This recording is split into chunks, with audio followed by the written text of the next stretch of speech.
귀머거리 벙어리한테는 내 발등에 오줌을 싸도 못 가. 복내 그년이 대신 가면 되잖아. 혼담이 오간 바로 그날 밤 언니의 말 한마디에 복내의 운명이 바뀌었습니다. 계모는 눈 하나 깜짝 안 코고 이튿날 아침 복내에게 홀레복을 내던졌지요. 귀머거리의 바보 소문이 자자한 산골 총각, 그 집에 전처가 셋이나 있었다는 말은 가마에 오른 뒤에야 들었습니다. 그런데 복내가 시댁 문턱을 넘던 그 순간 신랑에게는 아무도 몰랐던 비밀이 하나 있었습니다. 오늘도 이야기가 계속될 수 있도록 구독과 좋아요로 응원의 마음을 보태주세요. 자, 그럼 오늘도 감동적인 옛날 이야기 지금 바로 시작합니다. 옛날 옛적 전라도 순창 땅 끄트머리 감나무골이라 불리는 마을에 오씨성을 가진 선비가 살았습니다. 오 선비는 젊었어. 과거를 꿈꾸다 병을 얻어 학업을 접었고 그 뒤로 작은 논몇, 마지기와 밭되기를 일구며 두 딸을 키웠습니다. 첫째는 단례, 둘째는 복례. 두 딸은 같은 어머니 배에서 나왔건만 얼굴도 성정도 사뭇 달랐습니다. 달례는 크고 매서운 눈에 붉은 입술이 선명한 처녀였습니다. 화장을 즐겨 항상 곱게 단장하고 비단 치마 한 자락이라도 더 가지려 안달이었지요. 반면 복례는 눈썹이 가늘고 눈빛이 또랑또랑했습니다. 고생으로 손은 거칠었지만 이목구비가 단아하고 볼에 보조개가 있어 자세히 보면 언니보다 훨씬 곱다는 말을 동네 사람들이 입안에서 씹다 삼키곤 했습니다.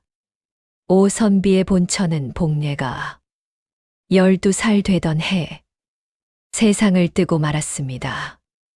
오 선비는 홀로 지내다 변씨라는 여인을 후처로 맞아들였는데 변씨는 나이가 차지 않은 친딸 달례를 데리고 들어왔습니다. 변씨는 겉으로는 인자한 척했으나 속은 달랐습니다. 웃을 때와 안 웃을 때 인상이 전혀 다른 여인이었지요. 복례야. 물 길어라 복례야. 장작 패라 복례야. 밥이 왜 이렇게 서리겄냐. 날이 갈수록 복례에게 돌아오는 것은 일과 꾸지람 뿐이었고 달례에게는 좋은 옷과 맛난 음식이 돌아갔습니다. 오 선비는 변씨에게 눌려 딸의 눈물을 못 본 척했습니다. 아니, 못 본 것이 아니라 보고도 외면했는지 모릅니다. 복례는 울지 않았습니다.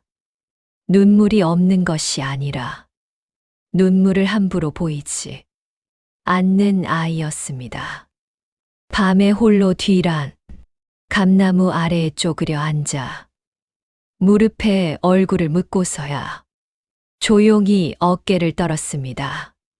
감나무는 해마다 붉은 감을 맺었지만 복례에게 돌아오는 감은 없었습니다. 가을이면 달래가 먼저 따먹고 변씨가 챙겨두고 복례는 바닥에 떨어질 것을 주워 먹었지요. 그러던 어느 봄날이었습니다. 감나무골에서 10리쯤 떨어진 솔티 마을에서 혼담이 왔습니다. 매파 황씨가 주름진 손을 비비며 오씨 집 사랑채에 들어섰습니다. 선비님. 솔티 최씨 집 아드님이 색씨를 구한다고 하여 찾아왔습니다요. 최씨라면 그 집 땅이 좀 있다 하지 않던가요? 예, 논이 15 맞이기에 산밭도 꽤 됩니다요. 집도 기와집이고 오 선비의 눈이 반짝였습니다. 변씨가 안채에서 귀를 바짝 세웠지요. 그런데 매파의 다음 말이 문제였습니다. 다만 그 도령이 좀 특이하다고들 하는데요. 귀가 멀어 소리를 못 듣는다 하고 말도 못 한다고 하더이다. 나이는 25인데 아직 장가를 못 가서요.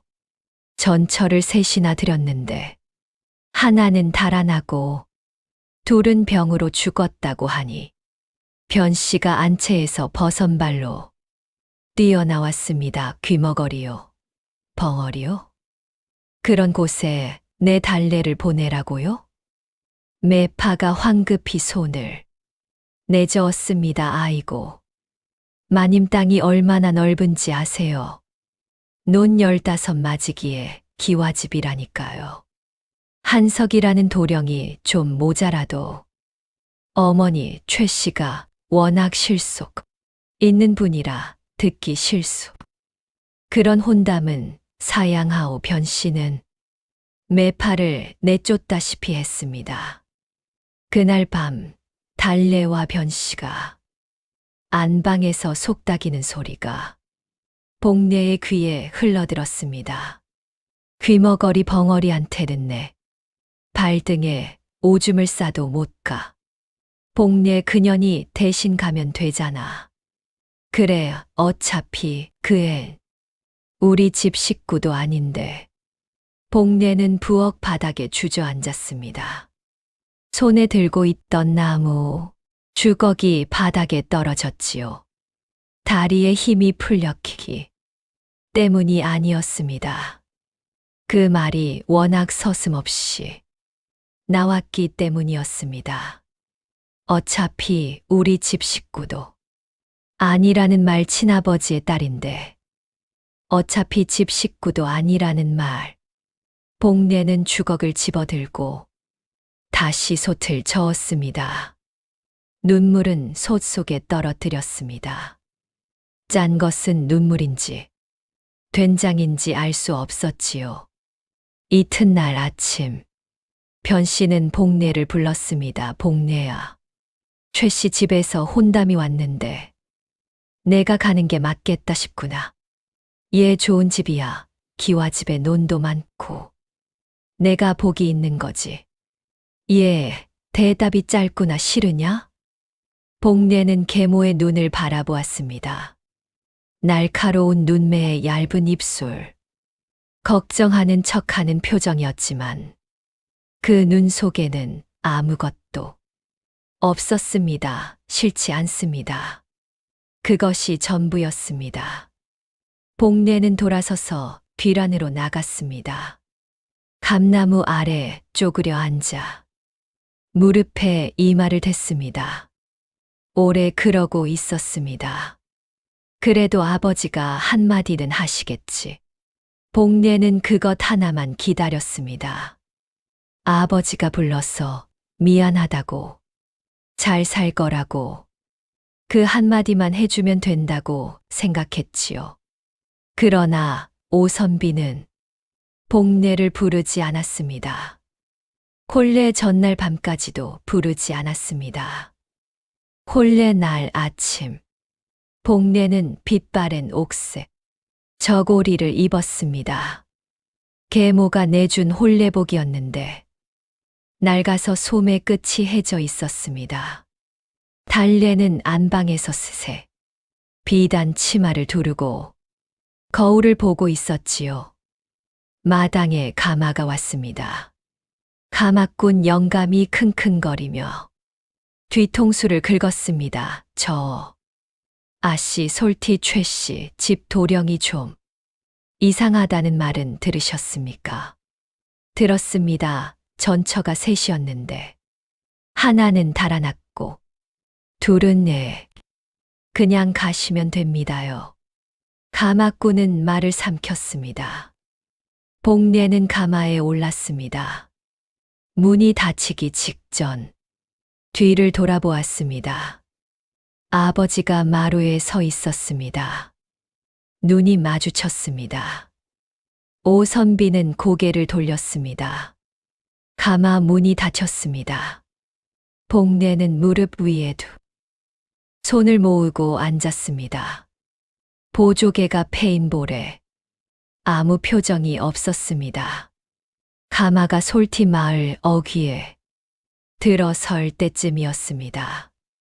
가마꾼 영감이 작은 소리로 중얼거렸습니다. 저 집이요 기와집은 맞는데 쯧 복례가 가마 틈으로 바깥을 내다보았습니다. 기와집이기는 했습니다. 그런데 살인문 앞에 서 있는 신랑의 모습이 눈에 들어왔습니다. 떡 벌어진 어깨에 순박해 보이는 얼굴 거친 무명 두루마기를 입고 멍한 표정으로 서 있었습니다. 혼례날인데도 수수한 차림이었지요. 이웃 구경꾼들이 수군거렸습니다. 저게 한석이야. 귀머거리 바보 불쌍한 새색시네.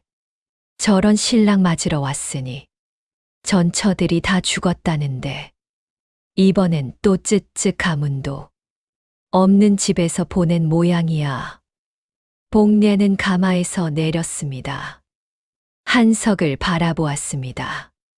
한석은 멍한 눈으로 복례를 보았습니다. 눈빛만은 예사롭지 않았습니다.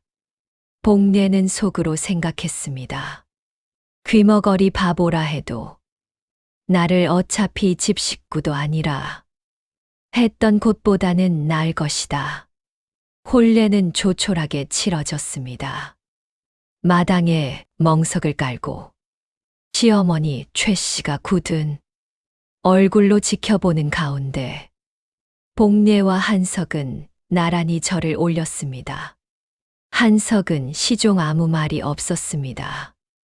아무 소리도 듣지 못하는 듯 표정에 변화가 없었지요. 최 씨가 복례를 위아래로 훑었습니다. 눈매가 서늘했습니다. 살림은 할 줄 아느냐? 얘 바느질은? 얘 밥은 누가 짜다 하면 짜고 싱겁다 하면 싱거운 게 아니라 제 솜씨가 있어야 한다.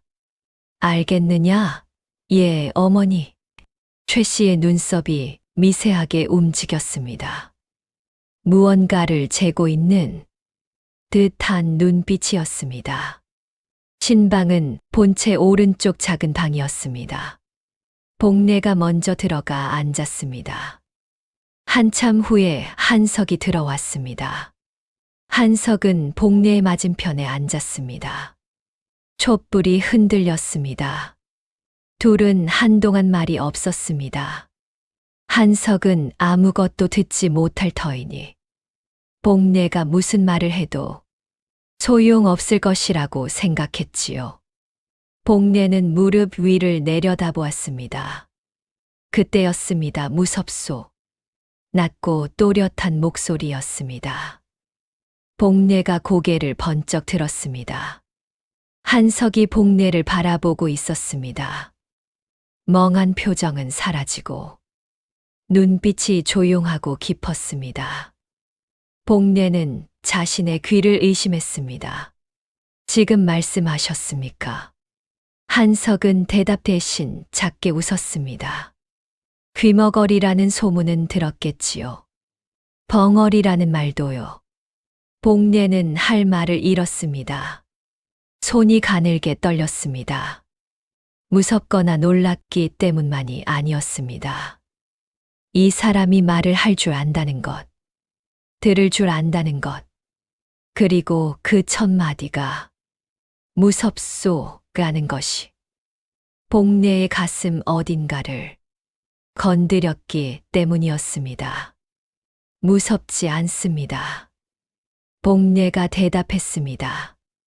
거짓말이요, 한석이 말했습니다. 잘 알지도 못하는 사람과 낯선 집에 왔으니 무섭지 않을 리가 없소. 나는 그 마음을 잘 압니다. 복례는 눈을 깜빡였습니다. 왜 귀머거리 바보 행세를 하셨습니까? 한석은 잠시 말이 없었습니다. 촛불이 또 한 번 흔들렸습니다. 이유가 있소. 지금은 말하기 어렵소. 그 이유를 언제쯤 알 수 있겠습니까? 당신이 이 집에서 살아남으면 복례는 그 말을 되뇌었습니다. 전처가 셋이나 있었는데 하나는 달아나고 둘은 죽었다는 가마꾼의 말이 떠올랐습니다. 무섭지 않소? 한석이 다시 물었습니다. 묻지 마십시오. 2번이나 복례가 말했습니다. 한석이 처음으로 소리내어 웃었습니다. 낮고 따뜻한 웃음이었습니다. 알겠소. 그날 밤 복례는 오래 잠을 이루지 못했습니다. 신랑이 귀머거리도 벙어리도 아니라는 사실. 그런데 왜 그런 행세를 하는지 알 수 없다는 것. 전처들은 왜 죽었는지, 이 집에서 살아남으라는 말이 무슨 뜻인지 머릿속이 물레방아처럼 돌아갔습니다. 뒤란 어딘가에서 부엉이가 울었습니다. 복례는 눈을 감았습니다. 이 집에서 살아남으면 그 말이 무서운 것인지 아니면 약속인지 복례는 아직 알지 못했습니다. 이튿날 아침 일찍 최 씨가 복례를 불렀습니다. 일어났느냐 예. 어머니 부엌에 가서 아침을 지어라. 쌀은 독 안에 있고 된장은 항아리 3번째 것이다. 어디서 배운 솜씨인지 한번 보겠다. 복례는 고개를 숙이고 부엌으로 향했습니다. 부엌은 넓고 깔끔했습니다. 변씨 집 부엌과는 달랐습니다. 변씨 집 부엌은 항상 기름때가 끼고 그릇이 여기저기 쌓여 있었지요. 이 집 부엌은 그릇이 제자리에 놓여 있고 아궁이 주변도 깨끗이 쓸려 있었습니다. 복례는 쌀을 잃어 솥에 앉혔습니다. 된장찌개를 끓이고 남은 물을 꺼내 나박나박 썰어 나물을 무쳤습니다. 냉이가 조금 있기에 된장에 버무려 놓았습니다. 불 조절을 섬세하게 했습니다. 밥이 설면 안 되고 너무 되어도 안 된다는 것을 복례는 어려서부터 뼈에 새겼습니다. 변씨 집에서 밥이 설었을 때와 너무 됐을 때 얼마나 혼났는지를 알기 때문이었지요. 아침상이 차려졌습니다. 최 씨가 상을 받고 젓가락을 들었습니다. 된장찌개를 한 숟가락 떴습니다. 씹지 않고 맛만 보았습니다. 짜지도 싱겁지도 않구나. 그것이 전부였습니다. 칭찬도 아니고 꾸지람도 아니었지만 복례는 그 말이 적어도 나쁜 말은 아니라는 것을 알았습니다. 한석은 아침상 앞에서도 멍한 표정이었습니다. 최 씨가 국그릇을 한석 앞으로 밀어도 한석은 반응이 없는 척했습니다. 최 씨가 손짓을 하자 그제야 국을 떴습니다. 복례는 한석의 그 연기가 얼마나 완벽한지를 바라보았습니다. 전날 밤 신방에서 또렷하게 말하던 사람이 맞나 싶을 정도였습니다. 왜 저러는 걸까? 궁금함은 더 커졌지만 물어볼 수 없었습니다. 며칠이 지났습니다. 최 씨의 시험은 하루도 쉬지 않았습니다. 빨래를 제때 하는지, 방을 깨끗이 쓰는지, 손님이 오면 어떻게 대접하는지, 복례는 묵묵히 해냈습니다. 변씨 집에서 갈고 닦은 솜씨가 오히려 여기서 빛을 발했습니다. 이 집에서 살아남으면 한석의 말이 자꾸 머릿속에 맴돌았습니다. 혹시 전처들이 시어머니의 시험에 떨어져 쫓겨난 것은 아닐까? 아니면 정말로 무슨 무서운 일이 있는 것은 아닐까. 열흘째 되던 날 밤이었습니다.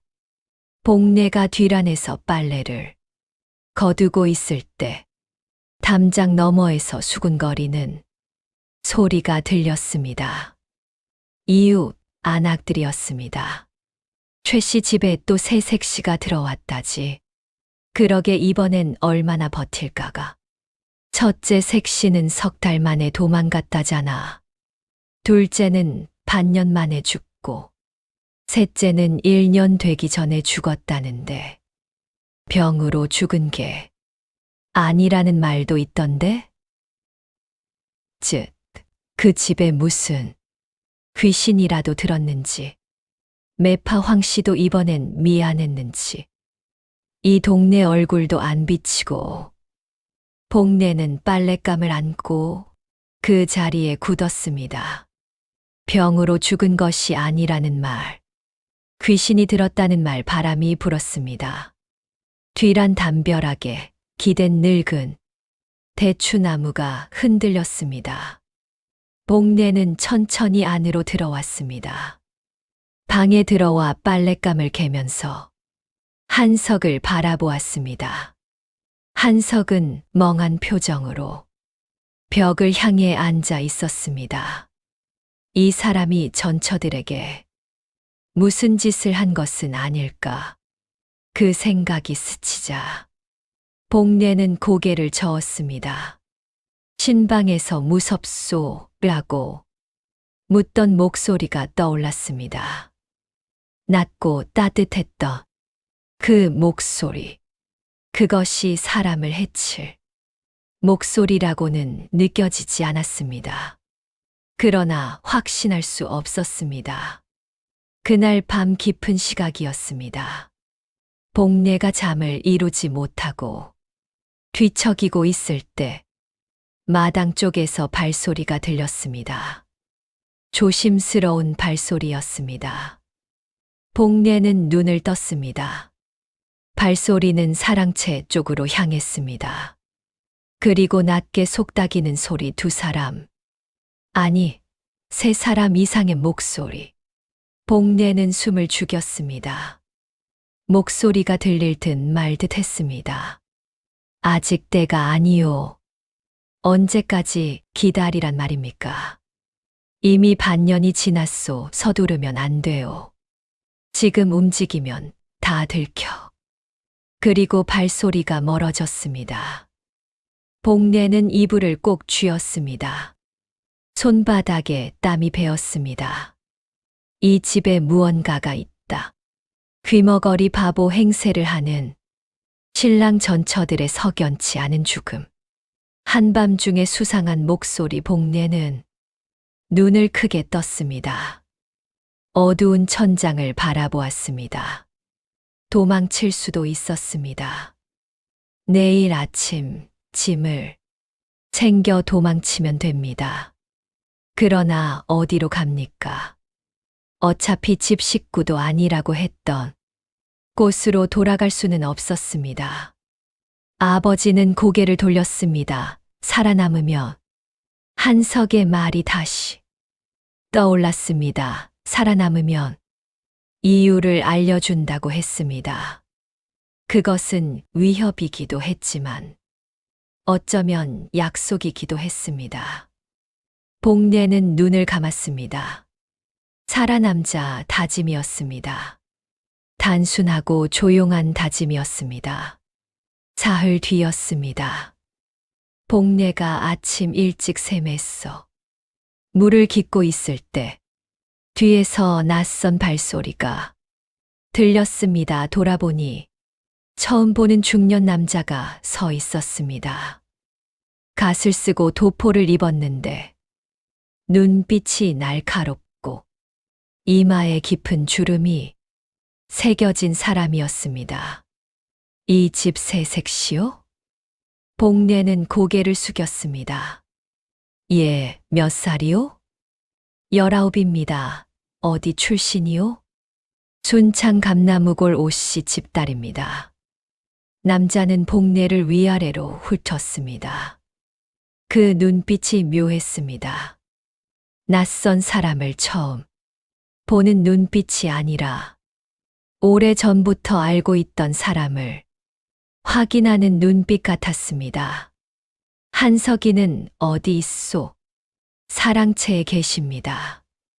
남자는 고개를 끄덕이고 사랑채 쪽으로 걸어갔습니다. 복례는 물동이를 들고 부엌으로 들어오면서 저도 모르게 몸이 긴장하는 것을 느꼈습니다. 저 사람이 누구일까? 한밤중 목소리들 중 하나일까? 물동이를 내려놓는데 최 씨가 부엌에 들어섰습니다. 밖에서 남자 봤느냐? 복례가 고개를 끄덕였습니다. 저는 모르는 분입니다. 최 씨의 표정이 굳었습니다. 보고도 못 본 척하거라 알겠느냐 예. 어머니 최 씨는 부엌을 나갔습니다. 복례는 아궁이 앞에 쪼그려 앉아 불을 지폈습니다. 보고도 못 본 척하라. 그 말이 무엇을 의미하는지 복례는 아직 알 수 없었습니다. 그러나 이 집에서 무언가가 조용히 그러나 분명하게 흘러가고 있다는 것은 느낄 수 있었습니다. 불꽃이 타올랐습니다. 복례의 눈이 불빛을 받아 반짝였습니다.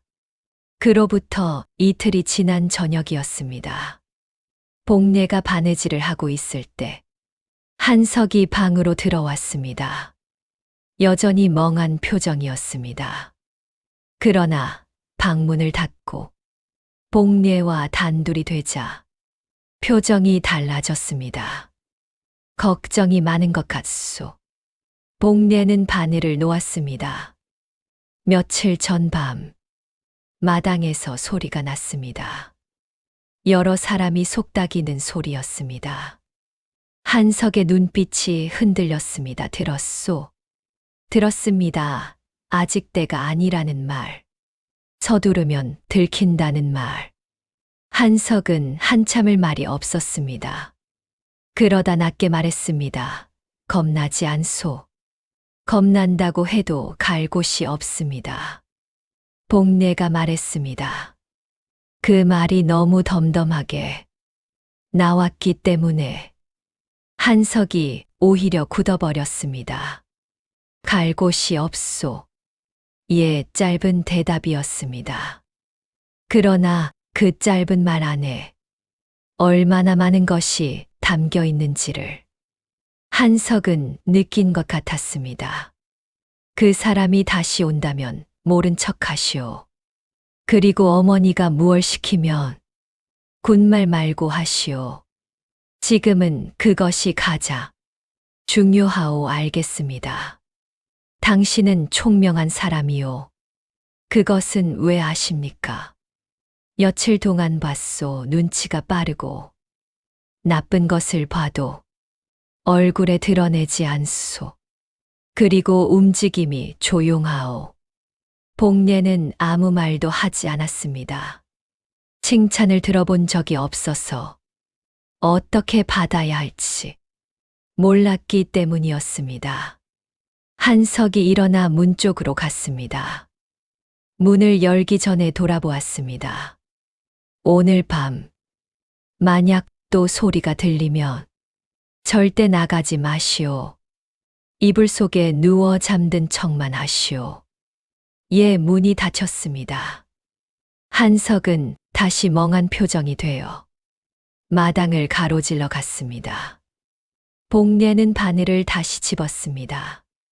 손이 조금 떨렸습니다. 이 집에 무언가 큰 일이 벌어지려 하고 있었습니다. 그 안에 자신이 들어와 있었습니다. 도망치지도 않고 눈을 감지도 않고 그 안에 들어와 있었습니다. 아버지가 고개를 돌리던 순간이 떠올랐습니다. 언니가 서슴없이 뱉던 말이 떠올랐습니다. 복례는 바늘을 꼭 쥐었습니다. 살아남자 살아서 알아내자. 그 다짐이 처음보다 조금 더 단단해졌습니다. 날이 갈수록 최 씨의 시험은 더 세밀해졌습니다. 어느 날은 장독대 항아리 뚜껑 순서를 바꿔놓고 복례가 눈치채는지 살폈습니다. 복례는 달라진 순서를 보고 조용히 제자리에 돌려놓았습니다. 어머니. 항아리 뚜껑이 바뀌어 있어서 돌려놓았습니다. 최 씨는 아무 말도 하지 않았습니다. 어느 날은 김치독에 돌멩이 하나를 넣어놓고 복례가 꺼내는지 놔두는지 보았습니다. 복례는 돌멩이를 꺼내 최 씨에게 가져다 드렸습니다. 어머니. 이것이 김치독에 들어가 있었습니다.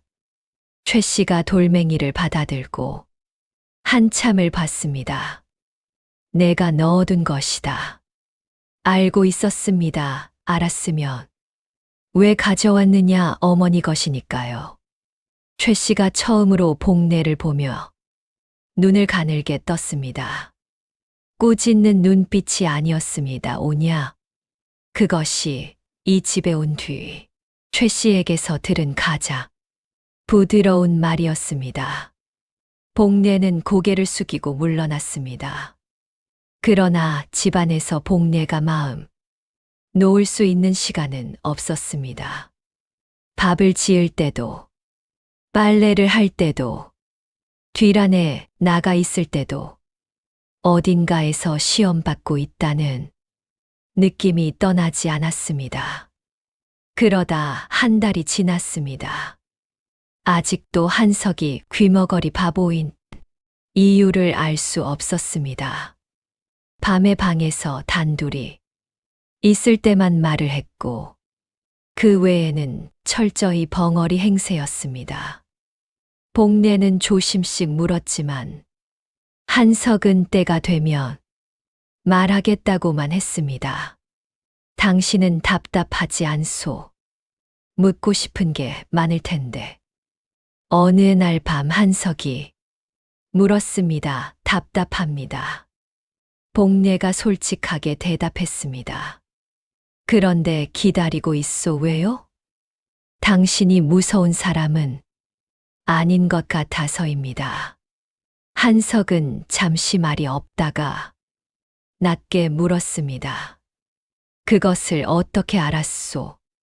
모릅니다. 그냥 느낌입니다. 느낌으로 판단하는 것 위험한 법이요. 알고 있습니다. 그래도 어쩔 수 없습니다. 한석은 창밖을 보았습니다. 달이 떠 있었습니다. 나를 믿어도 후회하지 않을 날이 올 것이요. 그것이 약속인지 경고인지 복례는 알 수 없었습니다. 그러나 그 말을 들었을 때 가슴 한켠이 단단해지는 느낌이 들었습니다. 한 달 반이 지나던 어느 날이었습니다. 복례가 장을 보러 장터에 나갔을 때였습니다. 솔티 마을 장터는 작았지만 사람이 제법 모였습니다. 복례가 생강과 마늘을 사려고 좌판 앞에 쭈그리고 앉아 있을 때 등 뒤에서 낯익은 목소리가 들렸습니다. 복례 아니냐? 복례가 고개를 들었습니다. 매파 황 씨였습니다. 주름진 손을 비비며 복례를 보고 있었지요. 예, 저입니다. 살았구나. 세상에 한 달 반이나 됐으니 도망친 줄 알았지. 저는 어디 가지 않았습니다. 매파 황 씨가 복례를 위아래로 훑었습니다. 얼굴이 수척하진 않네. 오히려 전보다 단단해 보이는구나. 그 집이 많이 힘드냐? 힘들지 않습니다. 거짓말 최씨 마님이 얼마나 매서운지 내가 알지. 첫째 색씨는 3달 만에 짐 싸서 도망쳤어. 둘째는 버티다 병이 나서 죽었고 셋째는 황 씨가 말을 멈추었습니다. 셋째는 어떻게 됐습니까? 황 씨가 주위를 살폈습니다. 셋째 색씨는 말이지. 뭔가 수상한 걸 봤다고 했어. 그 뒤로 시름시름 앓다가 반년이 못 돼서 죽었어. 병인지. 뭔지 모르게 근데 있잖아. 복례야 황 씨가 목소리를 낮췄습니다. 그 집에 이상한 사람들이 드나든다는 말이 있어. 밤에 사랑채 쪽으로 사람들이 드나드는 걸 본 사람이 있다고. 너 그런 거 못 봤냐? 복례는 잠시 멈추었습니다. 한석의 말이 떠올랐습니다. 보고도 못 본 척하시오. 최 씨의 말도 떠올랐습니다. 보고도 못 본 척하거라. 저는 아무것도 보지 못했습니다. 황 씨가 눈썹을 치켜 올렸습니다. 그래. 뭔가 있는 것 같은데. 어쨌든 너는 조심해라. 이유도 없이. 젊은 새댁이 둘이나 죽은 집이야. 복례는 마늘을 샀소. 장바구니에 넣었습니다. 걱정해 주셨어. 감사합니다. 돌아오는 길에 복례는 생각했습니다. 셋째 며느리가 수상한 것을 봤다고 했다가 죽었다. 그것이 병인지 아니면 다른 것인지. 그러나 복례는 겁이 나기보다는 오히려 결심이 생겼습니다. 알아야 한다. 이 집에서 무슨 일이 벌어지는지. 며칠 후 복례는 처음으로 용기를 내어 한석에게 직접 물었습니다. 셋째 며느리가 어떻게 됐습니까? 한석의 얼굴에 그늘이 드리웠습니다. 알고 있었소? 장터에서 들었습니다. 한석은 한동안 말이 없었습니다. 그러다 낮게 말했습니다. 아팠소. 정말로 병이 났소. 이 집 비밀을 혼자 감당하려다가 몸이 무너진 것이오. 그 비밀이 무엇입니까? 아직은 언제까지 아직입니까? 복례가 처음으로 목소리에 힘을 실었습니다. 그 힘에 한석이 조금 놀란 듯 했습니다. 나는 이 집 사람이 됐습니다.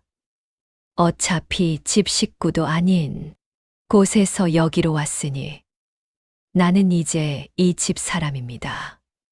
그러면 알아야 합니다. 함께 감당할 수 있습니다. 한석은 복례를 오래 바라보았습니다. 당신은 두렵지 않소. 두렵습니다. 그래도 알고 싶습니다. 한석이 천천히 입을 열었습니다. 좋소. 말하겠소. 그러나 들은 뒤에는 모른 척해야 하오. 눈빛 하나, 말 한마디도 달라지면 안 돼요. 할 수 있겠소. 할 수 있습니다. 한석은 촛불을 낮추었습니다. 방이 어두워졌습니다.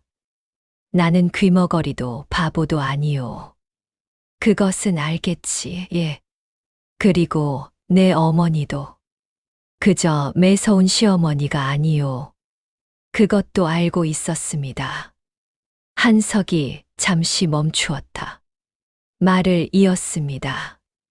우리 집에 드나드는 사람들이 있소. 그들은 이 고을 원님과 결탁한 자들이오.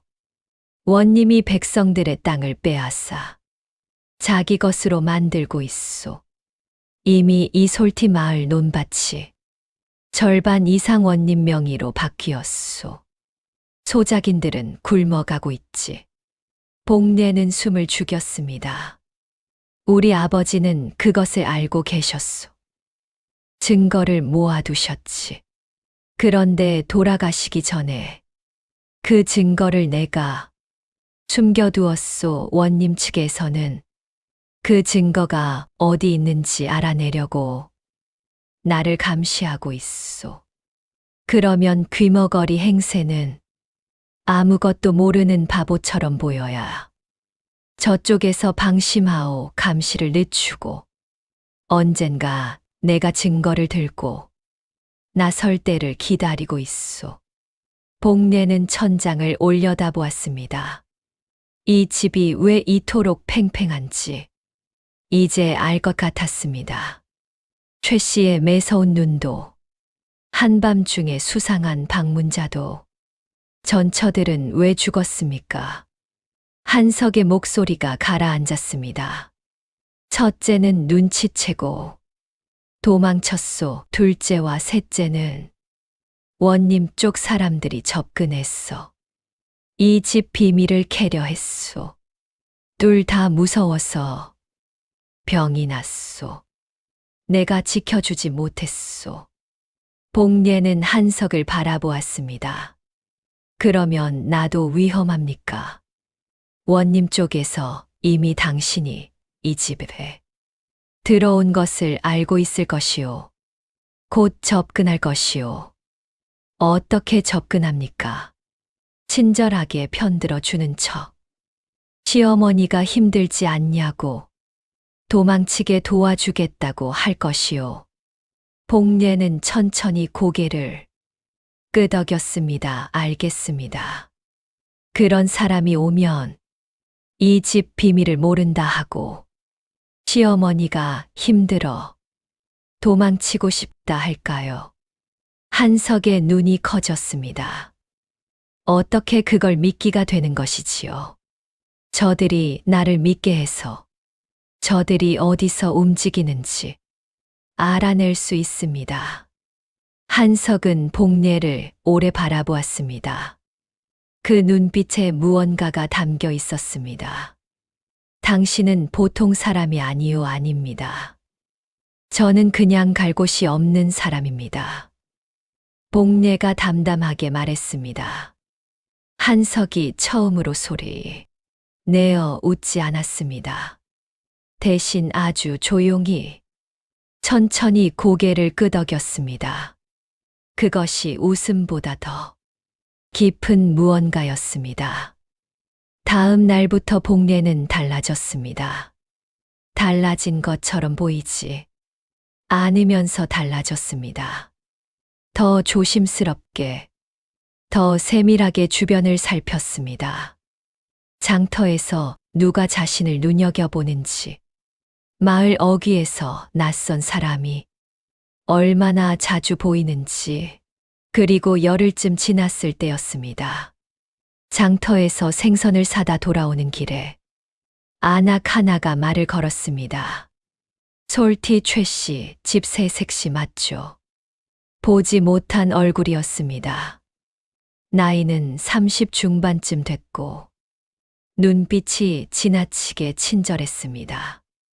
얘 힘들지 않아요? 그 집 시어머니가 얼마나 매서운지 이 동네 모르는 사람이 없는데.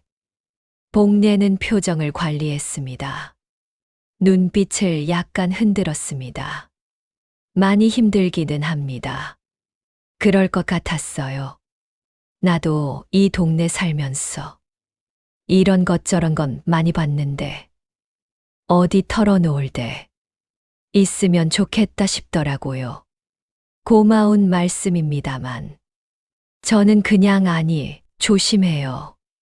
그 집에 이상한 사람들이 드나든다잖아요.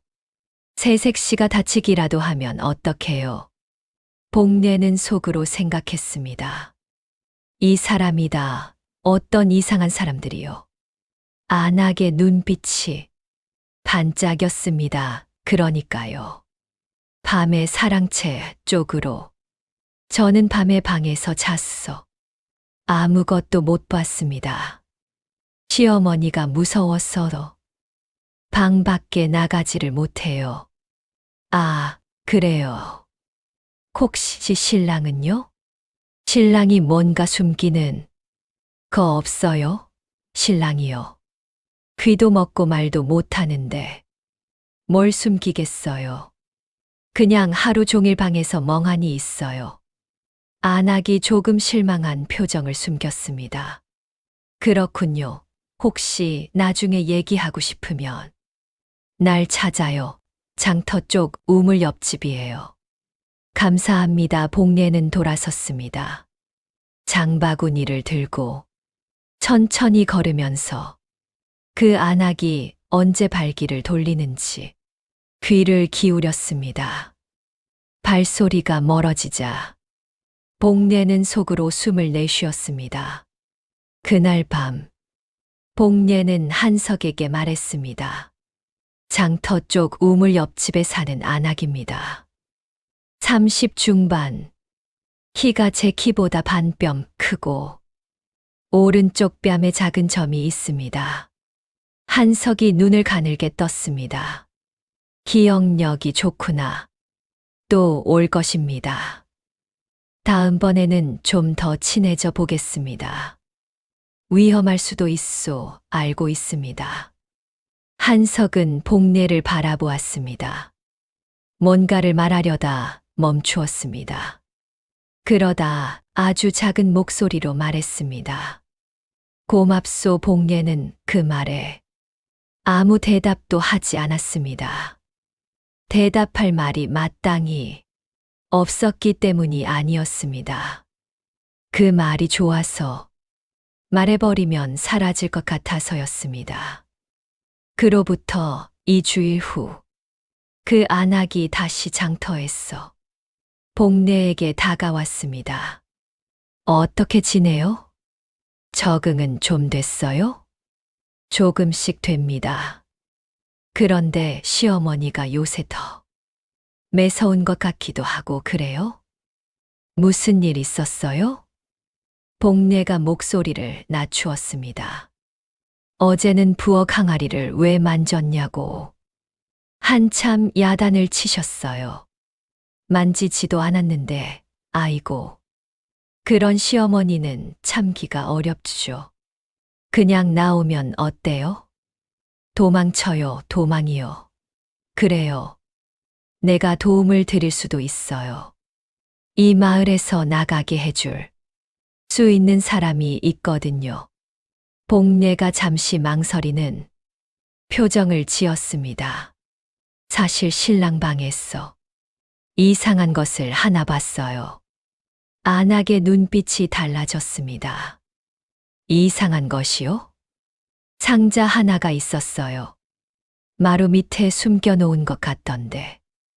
뭔지는 모르겠고. 안악이 손을 복례의 손 위에 얹었습니다. 그 상자가 어디에 있어요? 정확하게 말해줄 수 있어요? 복례는 그 손 위에 얹힌 손이 조금 떨리는 것을 느꼈습니다. 흥분하고 있는 것이었습니다. 정확히는 잘 모르겠어요. 마루 판자 중에 하나가 들뜬 것 같던데. 오른쪽이에요. 왼쪽이에요. 왼쪽 끝 같았는데. 안악이 빠르게 고개를 끄덕였습니다. 고마워요. 그 상자에 뭔가 중요한 게 있을 것 같아요. 나중에 다시 확인해 줄 수 있어요? 복례는 잠시 더 망설이는 척했습니다. 그게 들키면 어떡하죠? 걱정 마요. 내가 잘 알아서 처리할게요. 당신은 모른 척만 하면 돼요. 그 말이 오히려 복례에게 확신을 주었습니다. 모른 척만 하면 된다는 말. 자신이 더 이상 필요 없게 되면 어떻게 될지, 셋째 며느리가 왜 시름시름 앓았는지가 선명하게 그려졌습니다. 복례는 고개를 끄덕였습니다. 알겠어요. 그날 밤, 복례는 한석에게 보고했습니다. 한석의 눈빛이 차갑게 가라앉았습니다. 왼쪽 끝 마루 밑이라고 알려줬소. 예, 그러나 거기에는 아무것도 없지요? 없소. 상자는 다른 곳에 있소. 그들이 밤에 왔소. 마루를 뜯을 것입니다. 그때를 이용할 수 있지 않겠습니까? 한석이 복례를 바라보았습니다. 당신이 그 생각까지 했소. 했습니다. 어떻게? 저들이 마루를 뜯을 때 현장을 잡으면 됩니다. 증인이 있으면 더 좋고 한석은 잠시 말이 없었습니다. 그러다 조용히 말했습니다. 어머니와 상의해봐야겠소. 예, 당신은 정말로 이 일에 함께하겠소. 복례가 한석을 바라보았습니다. 처음부터 함께했습니다. 그 말에 한석이 눈을 내리깔았습니다. 잠시 침묵이 흘렀습니다. 고맙소 두 번째로 듣는 그 말이었습니다. 복례는 이번에도 아무 대답을 하지 않았습니다. 그러나 이번에는 다른 이유에서였습니다. 목이 조금 메었기 때문이었습니다. 이튿날 아침, 최 씨가 복례를 안채로 불렀습니다. 한석도 함께였습니다. 한석은 멍한 표정이었지만 안채 문이 닫히자 표정이 달라졌습니다. 최 씨가 복례를 바라보았습니다. 그 눈빛이 평소와는 달랐습니다. 덜 서늘하고 무언가 다른 것이 담겨 있었습니다. 한석에게 다 들었다. 복례는 고개를 숙였습니다. 어머니, 고개 들어라. 복례가 고개를 들었습니다. 두렵지 않느냐? 두렵습니다. 그런데도 하겠다고? 이미 하고 있었습니다. 최 씨가 잠시 복례를 바라보다 천천히 말했습니다. 내가 이 집의 며느리 셋을 들였다.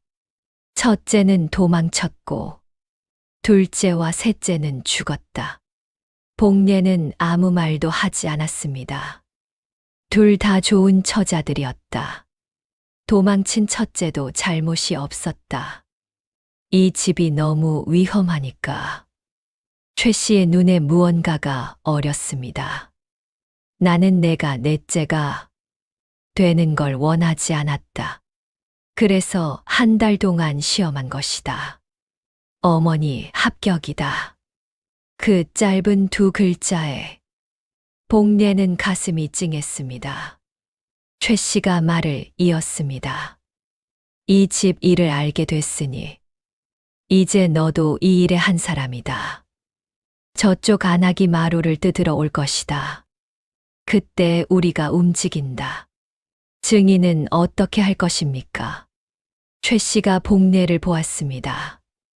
방법이 있느냐? 이 마을 사람들도 땅을 빼앗긴 사람이 많다고 들었습니다. 그들 중에 증인이 될 사람이 있지 않겠습니까? 최 씨와 한석이 눈을 마주쳤습니다. 맞는 말이오, 한석이 말했습니다. 그런데 그들이 두려워하지 않겠습니까? 원님에게 보복당할까봐. 두 사람보다는 10사람이 낫고 10사람보다는 20사람이 낫습니다. 많은 사람이 함께 서면 두려움이 줄어듭니다. 최 씨가 처음으로 복례를 향해 고개를 살짝 끄덕였습니다. 그것으로 충분했습니다. 복례는 돌아서서 부엌으로 갔습니다. 아궁이에 불을 지피면서 화르르 타오르는 불꽃을 바라보았습니다. 이 집에 들어온 지 2달이 넘었습니다. 처음에 왔을 때와 다른 것이 있었습니다. 아버지가 고개를 돌리던 것이 덜 아팠습니다. 언니의 말이 덜 쓰렸습니다. 그것은 잊어서가 아니었습니다. 대신 채워지는 무언가가 생겼기 때문이었습니다. 이 집 사람이라는 것, 이 싸움의 한 사람이라는 것, 그리고 매서운 시어머니에게서 합격이다라는 말, 두 글자를 들었다는 것, 불꽃이 활활 타올랐습니다. 그로부터 사흘 후, 복례는 다시 장터에서 그 안악을 만났습니다. 그 마루 밑 상자 확인해 봤어요? 복례가 목소리를 낮추었습니다. 확인했어요. 상자가 있기는 한데 저 혼자 들기가 어려울 것 같았어요. 그래요? 그럼 내가 사람을 데리고 갈까요? 언제가 좋아요? 시어머니가 다음 장날에 장을 보러 나가신대요. 저는 집에 남아 있을 것 같고 안하게 눈빛이 반짝였습니다. 그거 잘 됐네요. 다음 장날에 신랑은요? 신랑은 맨날 방에만 있어요. 귀머거리니까. 우리가 들어가도 모를 거예요. 좋아요. 그날 오후에 갈게요. 복례는 고개를 끄덕였습니다. 집으로 돌아오면서 복례는 속으로 샜습니다. 장날은 닷새 후였습니다. 닷새 안에 준비해야 할 것들이 있었습니다. 증인들을 구해야 했고, 저들이 왔을 때 현장을 잡을 방법도 세워야 했습니다. 그리고 한 가지 더. 아버지 한석의 증거. 상자를 안전한 곳으로 옮겨야 했습니다. 저들이 진짜 상자를 찾기 전에 복례의 걸음이 빨라졌습니다. 닷새가 짧게 느껴졌습니다. 복례와 한석, 그리고 최 씨는 밤이 깊으면 안채에 모여 조용히 머리를 맞댔습니다. 가장 먼저 해결해야 할 것은 증인이었습니다. 이 마을에서 땅을 빼앗긴 사람을 알고 있습니까? 복례가 최 씨에게 물었습니다. 알지 장터. 두부장수 임 씨가 놓은 5 맞이기를 빼앗겼고 방앗간 영감이 밭에 맞이기를 잃었다. 그리고 고개 넘어 마을에도 그런 사람이 여럿 있다. 그들에게 말할 수 있겠습니까? 최 씨가 잠시 생각했습니다. 내가 직접 가면 저쪽에서 눈치챌 수도 있다. 누군가 다른 사람이 가야 한다. 복례가 말했습니다. 제가 가겠습니다. 장터에서 장을 보는 척하면서 만날 수 있습니다. 한석이 말했습니다. 위험하오.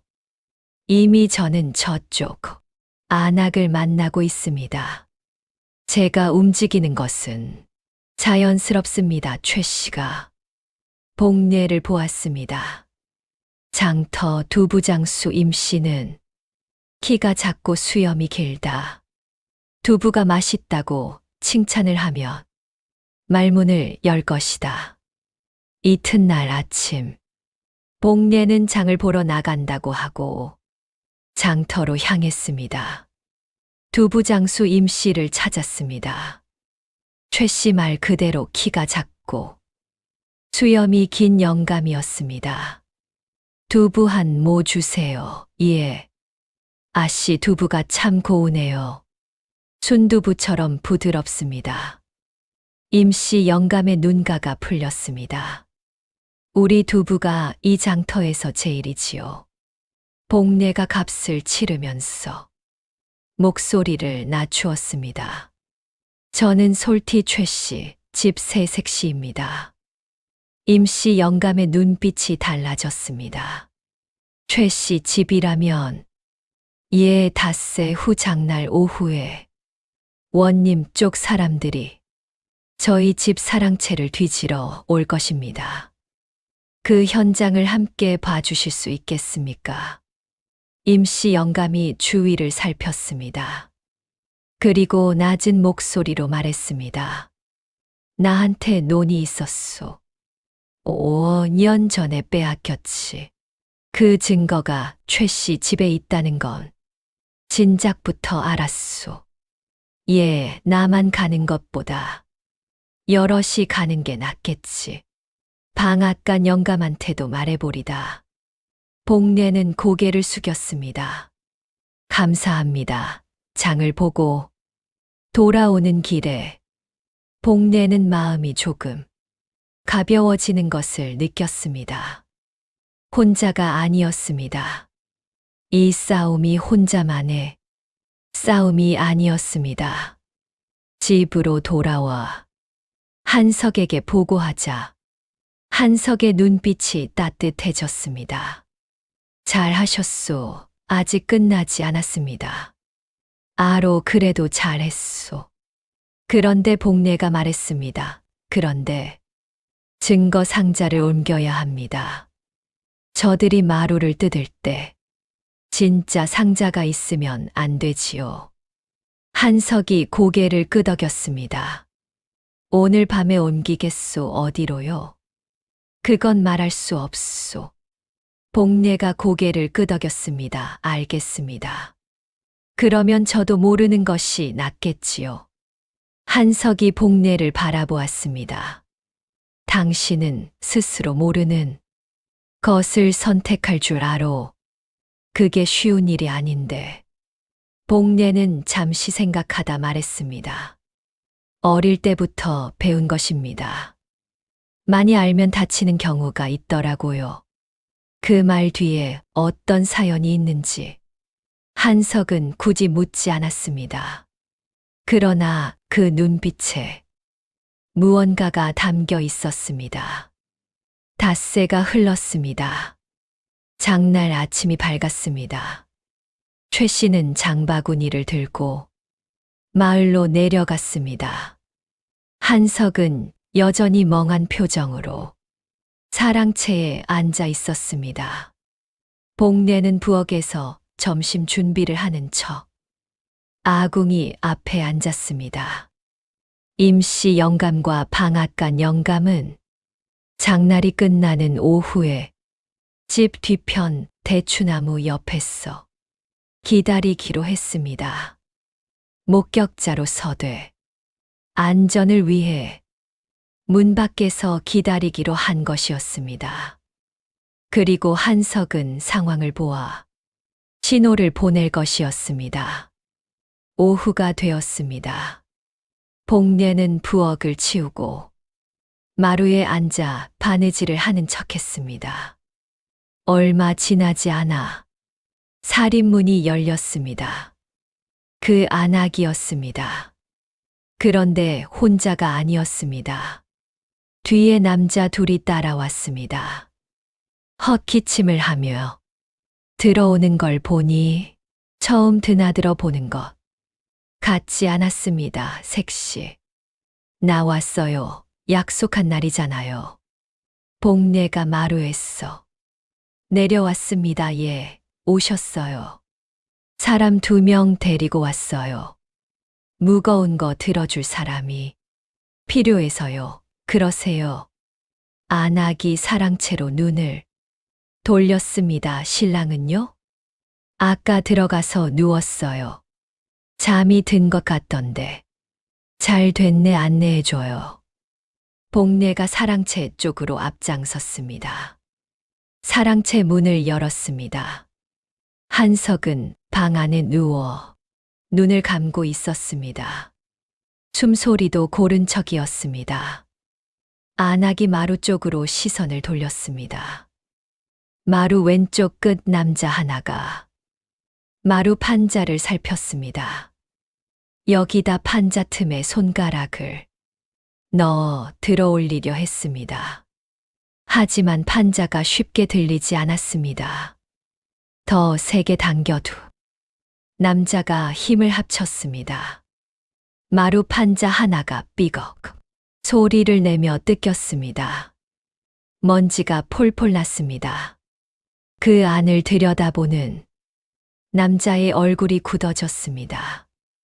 아무것도 없는데 안악이 복례를 쳐다보았습니다.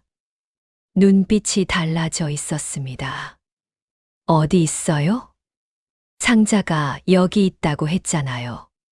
복례가 고개를 갸웃했습니다. 저도 여기 있다고 봤는데 이상하네요. 거짓말하는 거 아니에요. 바로 그때였습니다. 대처 쪽에서 발소리가 들렸습니다. 임씨 영감과 방앗간 영감이 마당으로 들어섰습니다. 그 뒤로 인상이 굵은 남자 2명이 더 들어왔습니다. 복례가 부탁하지 않은 사람들이었습니다. 임씨 영감이 큰 소리로 말했습니다. 거기 멈추시오. 남의 집 마루를 허락도 없이 뜯어놓은 자들이 누구요? 안악과 남자들이 화들짝 놀랐습니다. 방앗간 영감이 손가락으로 남자 하나를 가리켰습니다. 저 남자, 내가 알아요. 저 사람이 원님 아전이 오전에 우리 밭 빼앗을 때 왔던 놈이요. 안악의 얼굴이 굳어졌습니다. 남자 하나가 품에서 무언가를 꺼내려 했습니다. 그때 한석이 벌떡 일어났습니다. 그 손 치우시오 낮고 또렷한 목소리였습니다. 귀머거리가 말을 하자 안악과 남자들이 얼어붙었습니다. 한석이 그들 앞에 섰습니다. 솔티 최씨, 집 한석이요. 귀도 멀쩡하고 말도 됩니다. 오늘 이 자리에서 일어난 일을 모두 기억하고 있소. 이 마을 사람들도 증인이 됐소. 안악이 입을 열었습니다. 이건 오해예요. 우리는 그냥 마루를 허락 없이 뜯은 것이 오해요? 그것도 내가 말 못하는 귀머거리인 줄 알고 침입한 것이 오해요? 남자 하나가 안악의 소매를 당겼습니다. 이러다가는 안 되겠소. 여기는 물러납시다. 물러나면 어디로 가시겠소? 한석이 막아서자 남자들의 눈빛이 험해졌습니다.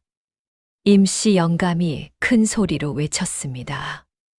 동네 사람들, 다들 나오시오.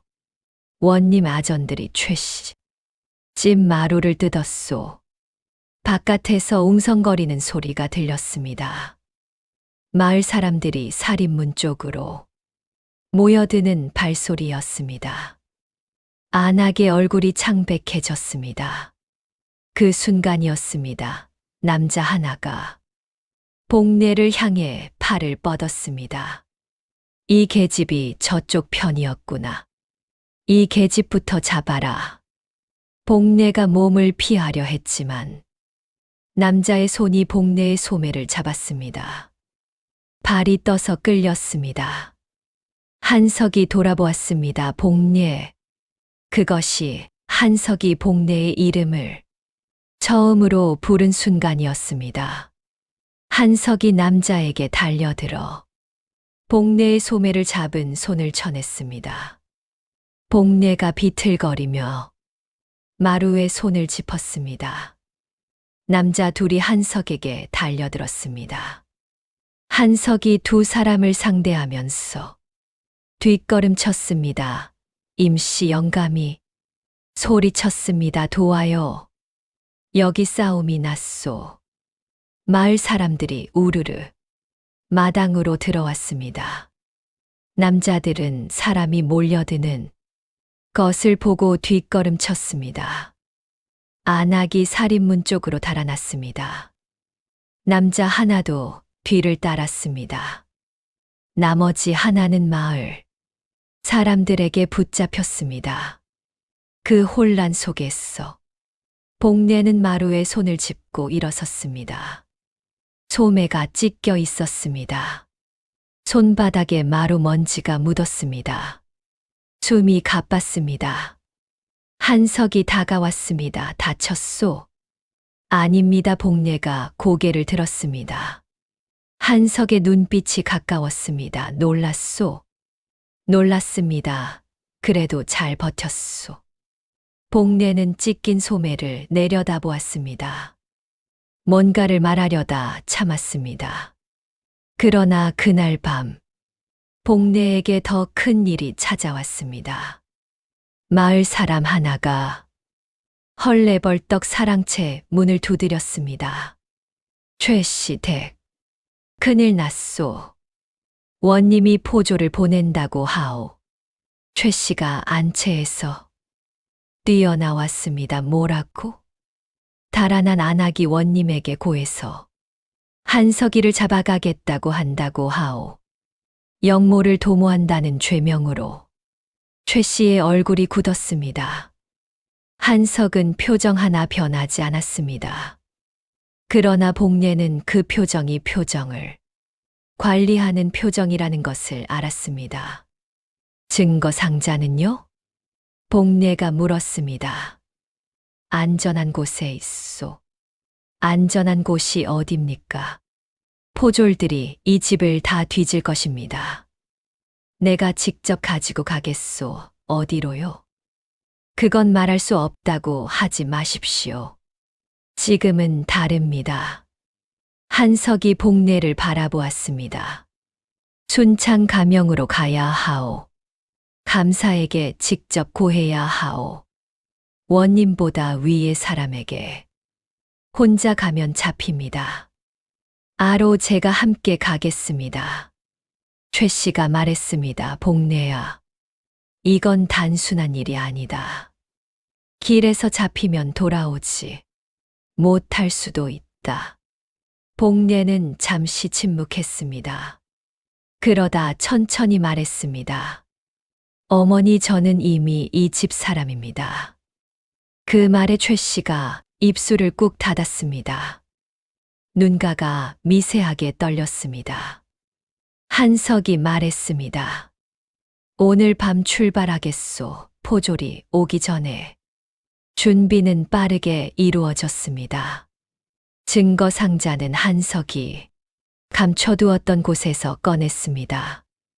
낡은 나무 상자였습니다. 안에 문서들이 빽빽이 들어 있었습니다. 죽은 아버지 한 씨가 몇 년에 걸쳐 모아둔 것들이었습니다. 복례는 그 상자를 보자 말이 나오지 않았습니다. 이것을 지키기 위해 한석이 몇 년을 귀머거리 바보로 살았다는 것, 이것을 빼앗기지 않기 위해 최 씨가 며느리를 그토록 시험했다는 것. 어머니는 여기 계셔야 합니다. 복례가 말했습니다. 포졸이 왔을 때 아무것도 모른다고 하실 분이 필요합니다. 어머니만 하실 수 있습니다. 최 씨가 복례를 보았습니다. 내가 아들 대신 가겠다는 것이냐? 아니요. 제가 남편과 함께 가겠다는 것입니다. 최 씨가 오래 복례를 바라보다 천천히 방으로 들어갔습니다. 잠시 후 들고 나온 것은 작은 비녀였습니다. 보통 비녀가 아니었습니다. 가문 문양이 새겨진 은비녀였지요. 이것을 가지고 가거라. 감사 앞에서 최 씨 집 며느리임을 증명하는 데 쓸 수 있다. 복례가 두 손으로 받았습니다. 감사합니다. 어머니 살아서 돌아오너라. 최 씨의 목소리가 평소와 달리 갈라졌습니다. 그것이 이 집에서 들은 가장 따뜻한 말이었습니다. 한석과 복례는 짐을 챙겨 밤길에 나섰습니다. 달이 없는 밤이었습니다. 별만 가득했지요. 길을 한참 걷다가 한석이 물었습니다. 무섭소? 복례가 웃었습니다. 소리 없이. 작게 웃었습니다. 또 그 질문입니까? 버릇이오. 무섭습니다. 그러나 걷고 있지 않습니까? 한석이 잠시 말이 없었습니다. 그러다 앞을 보며 말했습니다. 처음 신방에서 당신한테 물었을 때 당신이 무섭지 않다고 했소. 거짓말이었습니다. 알았소. 그걸 알면서 왜 거짓말이오라고 하셨습니까? 당신이 용기 있는 사람인 걸 알고 싶었소. 복례는 대답하지 않았습니다. 별이 많은 밤하늘을 잠깐 올려다보다 다시 길을 걸었습니다. 그런데 동이 트기 직전이었습니다. 고개를 막 넘으려는데 앞에서 횃불 빛이 보였습니다. 말발굽 소리도 들렸습니다. 한석이 팔로 복례를 막았습니다. 포조리오 복례가 주위를 살폈습니다.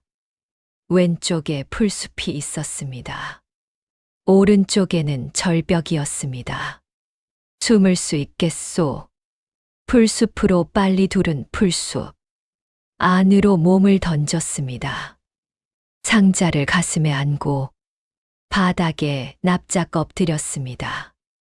횃불이 가까워졌습니다. 말 3마리였습니다.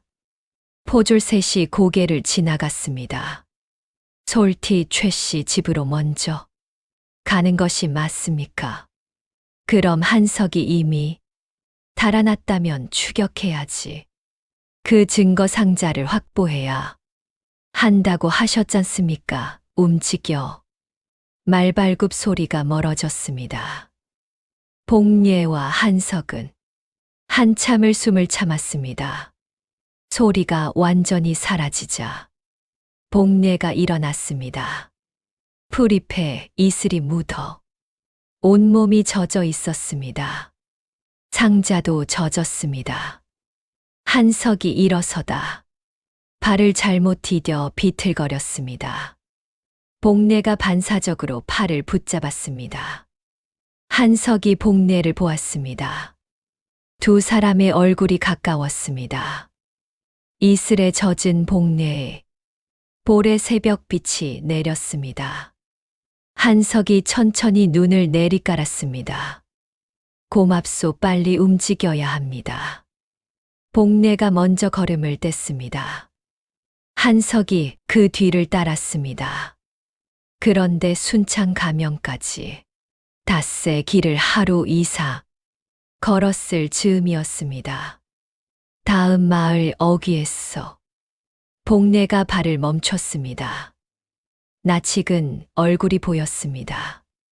장터에서 만났던 그 안악이었습니다. 그리고 그 옆에 남자 여럿이 서 있었습니다. 포졸이 아니었습니다. 원님 쪽 사람들이었습니다. 안악이 복례를 보더니 손가락으로 가리켰습니다. 저기다. 저 두 사람이다.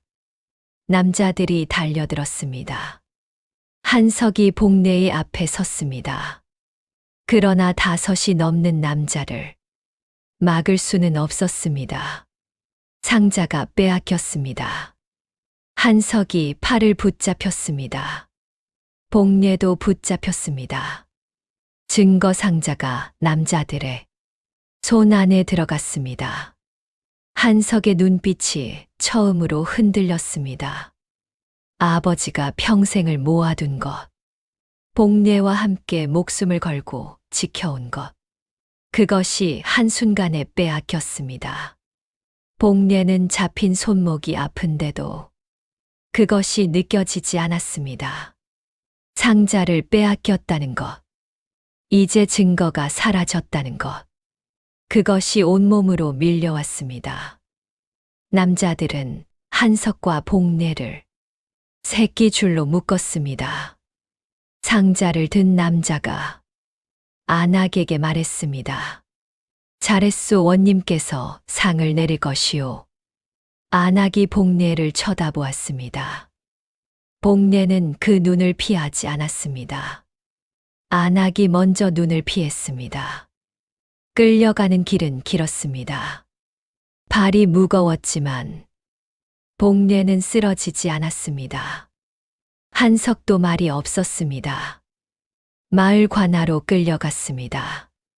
관아 뜰에 세워지자 원님이 마루에 나와 앉았습니다. 원님은 50줄의 남자였습니다. 턱이 넓고 눈이 작았습니다. 기름이 흐르는 얼굴에 웃음기가 없었습니다. 최씨 집 한석이 이놈이냐 한석이요. 아비가 남긴 헛소리를 들고 가명에 고변하러 가다가 잡혔구나. 분수도 모르고. 헛소리가 아니요, 증거요.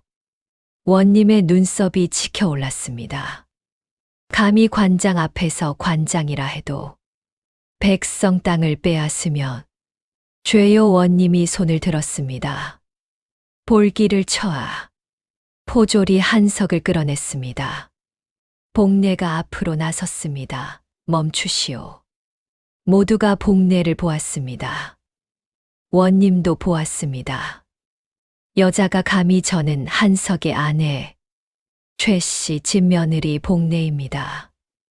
원님이 복례를 위아래로 훑었습니다. 그래서 남편에게 죄가 있다면 저도 같은 죄인이요. 남편이 볼기를 맞으면 저도 맞겠소. 뜰 안이 조용해졌습니다. 포졸들도 멈추었습니다. 원님이 천천히 웃었습니다. 차가운 웃음이었습니다. 기특한 계집이군. 좋다. 함께 끌어내라. 복례가 한석이 옆에 섰습니다. 한석이 복례를 보았습니다. 눈빛에 무언가가 가득했습니다.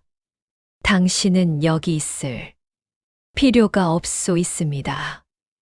나 때문에 당신이 다치는 건 원하지 않소. 당신 때문이 아닙니다. 이 집 사람이기 때문입니다. 포졸이 두 사람을 끌어당겼습니다. 그 순간이었습니다. 관아 바깥에서 웅성거리는 소리가 들렸습니다. 점점 커졌습니다. 그리고 관아 문이 열렸습니다. 임씨 영감이었습니다. 그 뒤로 방앗간 영감, 그리고 솔티 마을 사람들이 쏟아져 들어왔습니다. 20명이 넘었습니다. 그리고 더 뒤에서 최 씨가 들어섰습니다. 원님의 얼굴이 굳었습니다. 임씨 영감이 앞으로 나섰습니다.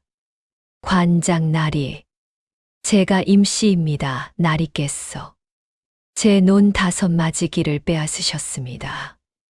지금 저기 한석이 부부를 잡아두신 것은 그 증거를 없애려는 것입니다. 이 자리에 있는 사람들이 모두 증인입니다. 원님이 포졸들에게 눈짓했습니다.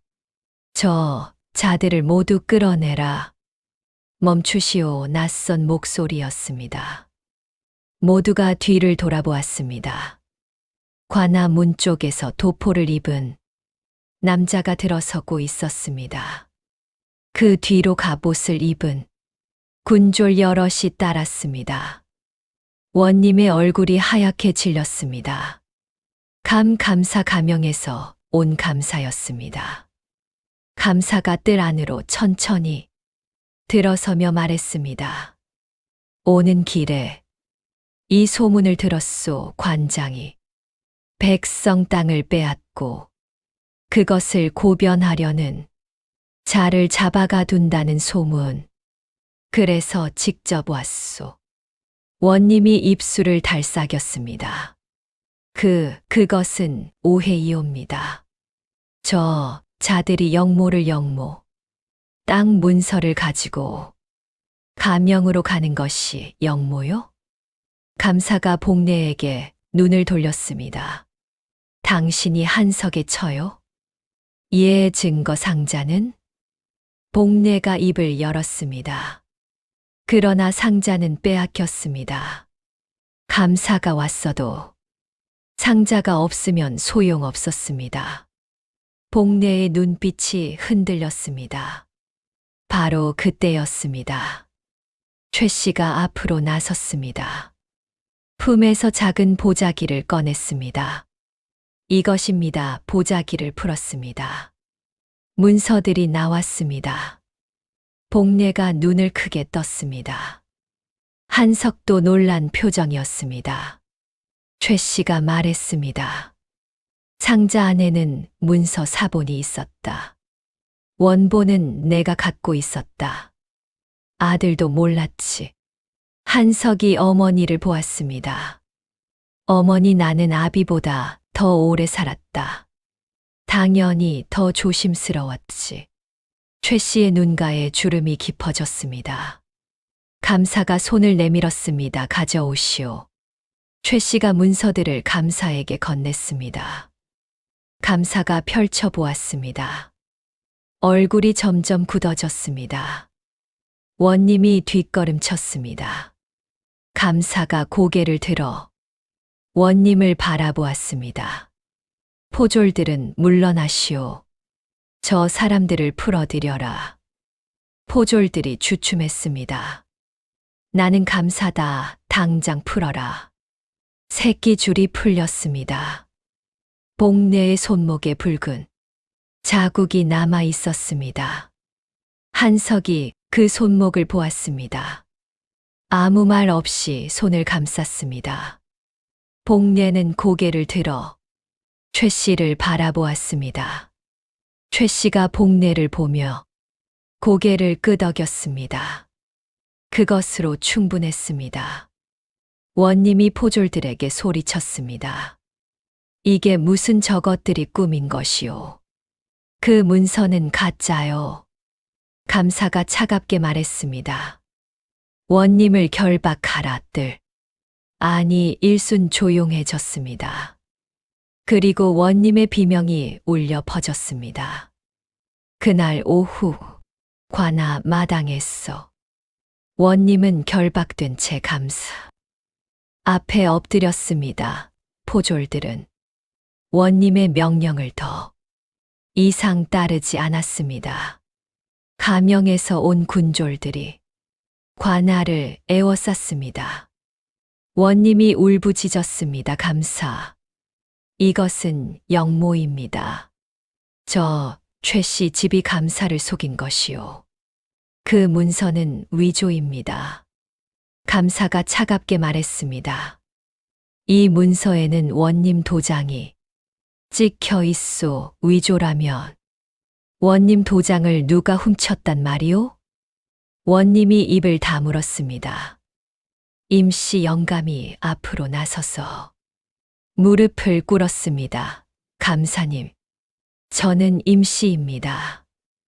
5년 전에 빼앗긴 놓은 5 마지기가 이 문서 안에 있는지 확인해 주십시오.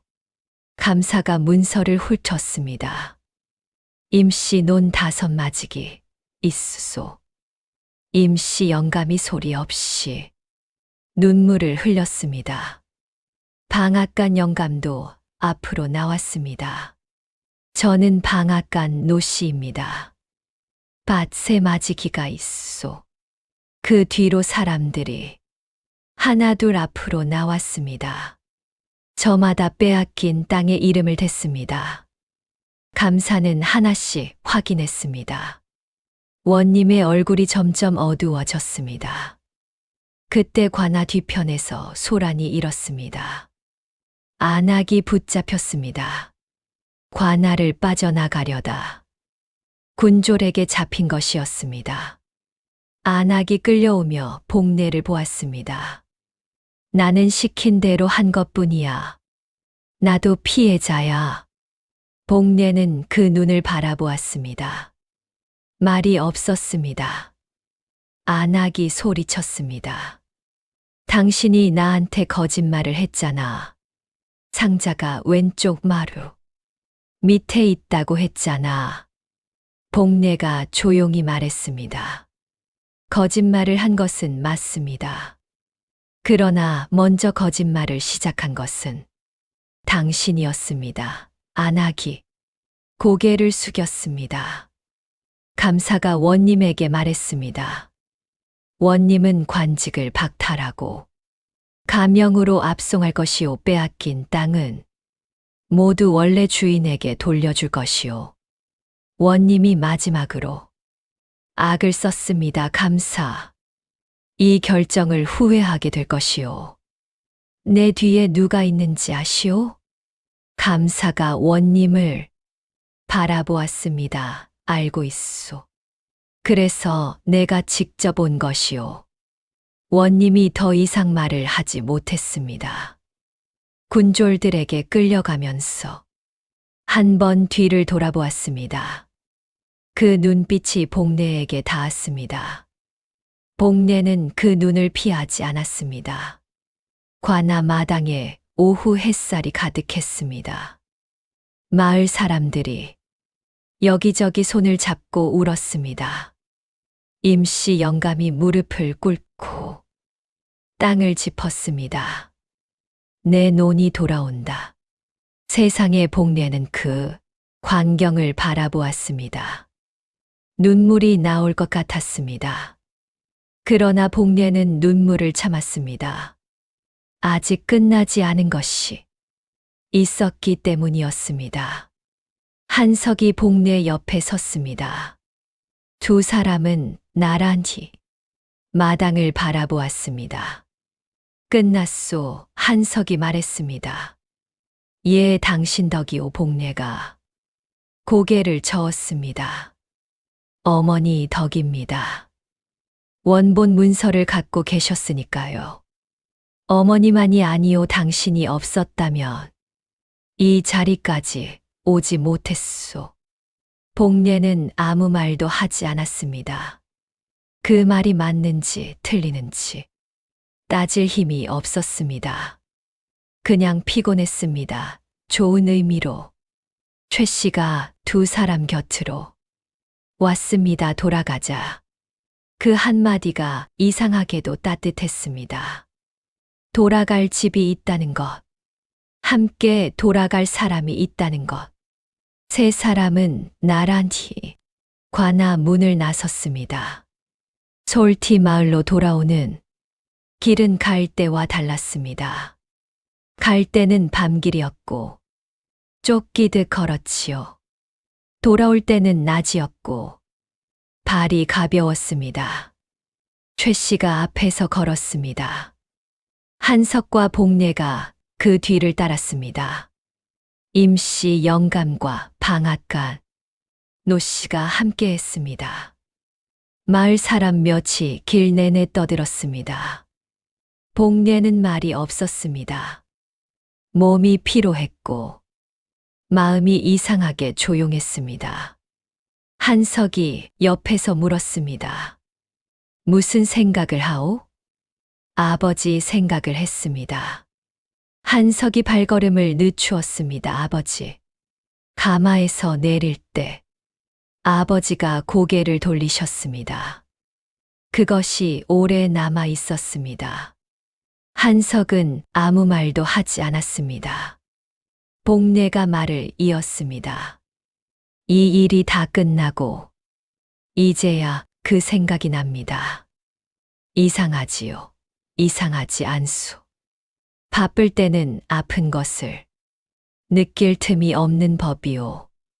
복례가 한석을 보았습니다. 그런데 이상하게 덜 아픕니다. 왜 그런 것 같소? 복례는 잠시 생각했습니다. 이 집에 사람이 생겼기 때문인 것 같습니다. 한석이 말이 없었습니다. 한참을 그렇게 걸었습니다. 그러다 한석이 말했습니다. 당신한테 솔직하게 말하지 못한 것이 있소. 복례가 한석을 보았습니다. 처음 혼담이 왔을 때 어머니가 매파 황 씨에게 말했소. 달래가 아닌 다른 처자가 올 수도 있다고. 복례의 발이 멈추었습니다. 처음부터 알고 계셨습니까? 알고 있었소. 그 집에서 원하는 색시를 보내지 않을 것이라는 것도. 복례는 그 말이 무엇을 의미하는지 생각했습니다. 한석의 어머니 최 씨가 매파 황 씨를 통해 일부러 조건을 흘렸을 것이었습니다. 귀머거리 바보, 전처 셋 그 이야기를 듣고 달래처럼 거부할 처자와 복례처럼 어쩔 수 없이 올 처자를 나눈 것이었겠지요. 그러면 어머니는 처음부터 당신 같은 처자를 기다리고 있었소. 도망칠 곳도 없고 군말도 없고 단단한 사람을 복례는 조금 어이가 없었습니다. 그것은 속인 것 아닙니까? 그렇소. 한석이 복례를 바라보았습니다. 화가 나오? 복례는 한참을 말이 없었습니다. 화가 났습니다. 그런데 그 화가 어디를 향해야 하는지 알 수 없었습니다. 최 씨가 뒤를 돌아보았습니다. 왜 느리냐? 얼른들 오너라. 최 씨의 목소리는 여전히 매서웠습니다. 그러나 복례는 그 목소리 안에 다른 것이 담겨 있다는 것을 이제 알았습니다. 어머니 최 씨가 멈추었습니다. 저를 처음부터 시험하셨지요. 최 씨가 복례를 보았습니다. 아무 말도 하지 않았습니다. 저를 이 집에 들인 것이 저를 위한 것이 아니라는 것도 압니다. 최 씨가 천천히 입을 열었습니다. 맞다. 그런데도 원본 문서를 저한테 들고 오셨습니다. 최 씨가 잠시 말이 없다가 말했습니다. 합격이라고 했잖느냐. 그 짧은 말에 복례는 아무것도 더 묻지 않았습니다. 처음에 화가 났던 것이 아직 남아 있었지만 그 안에 다른 것도 섞여 있었습니다.